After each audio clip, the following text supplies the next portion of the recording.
ముఖ్యమంత్రి చంద్రబాబు నాయుడు ఇవాళ 69వ ఏట అడుగుపెట్టారు. జన్మదినం సందర్భంగా పార్టీ శ్రేణులకు చంద్రబాబు అందుబాటులో ఉండనున్నారు. ఉదయం ఉండవల్లిలోని తన నివాసంలో నేతలు అభిమానులతో గడుపుతారు.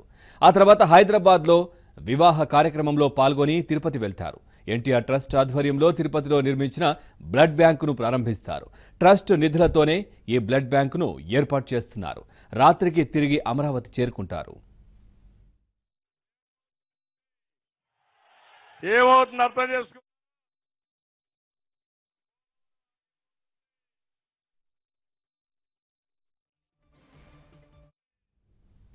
చంద్రబాబు జన్మదినాన్ని ఘనంగా నిర్వహించేందుకు టీడీపీ శ్రేణులు భారీ ఏర్పాట్లు చేశాయి. ఇప్పటికే చంద్రబాబు నివాసం దగ్గర కోలాహలం మొదలైంది. చంద్రబాబుకు పుట్టినరోజు శుభాకాంక్షలు చెప్పేందుకు కార్యకర్తలు, అభిమానులు, పార్టీ నేతలు పెద్ద ఎత్తున తరలివస్తున్నారు.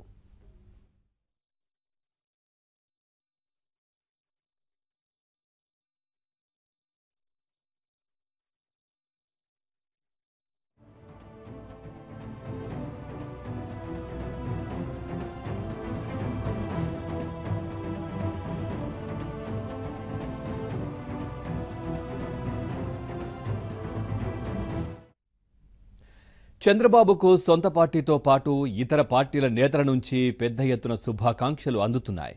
ప్రధాని మోదీ చంద్రబాబుకు బర్త్డే విషెస్ చెప్పారు. చంద్రబాబుకు దేవుడు ఆరోగ్యాలు ప్రసాదించాలని కోరుకున్నారు. ట్విట్టర్లో చంద్రబాబుకు మోదీ శుభాకాంక్షలు తెలియజేశారు.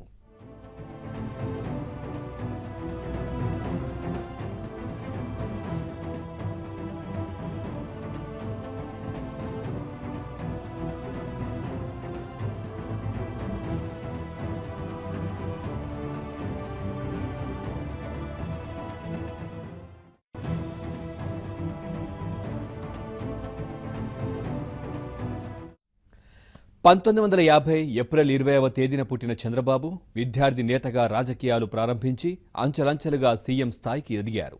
విభజన తర్వాత నవ్యాంధ్రకు దిక్సూచిగా మరోసారి ముఖ్యమంత్రి బాధ్యతలు తీసుకున్నారు. అమరావతి నుంచి సంచలనాత్మక సంక్షేమ పథకాల వరకు అనేక సాహసోపేతమైన నిర్ణయాలతో ఏపీని కొత్త మార్గంలో నడిపిస్తున్నారు.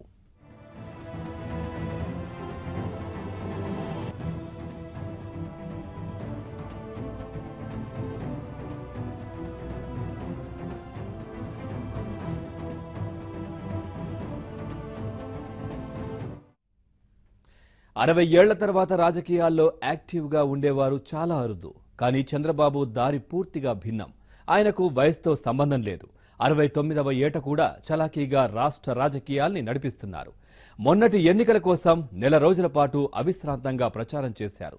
కుర్ర నేతలకు కూడా సాధ్యం కాని రీతిలో ఒకే రోజు 5 బహిరంగ సభల్లో పాల్గొన్న సందర్భాలు ఉన్నాయి. ఎన్నికలు పూర్తయిన తర్వాత కూడా దేశ రాజకీయాల్లో బిజీగా గడుపుతున్నారు చంద్రబాబు.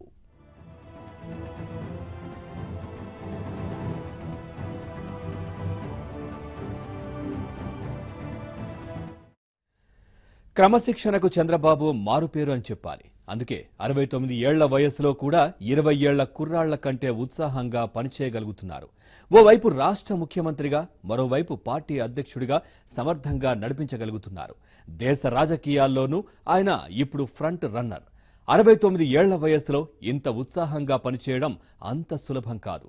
పూర్తి క్రమశిక్షణతో రోజువారీ జీవితాన్ని గడిపినప్పుడే ఇది సాధ్యమవుతుంది. చంద్రబాబుకు ఈ విషయంలో ఇప్పుడున్న రాజకీయ నేతలు సాటి లేరనే చెప్పాలి.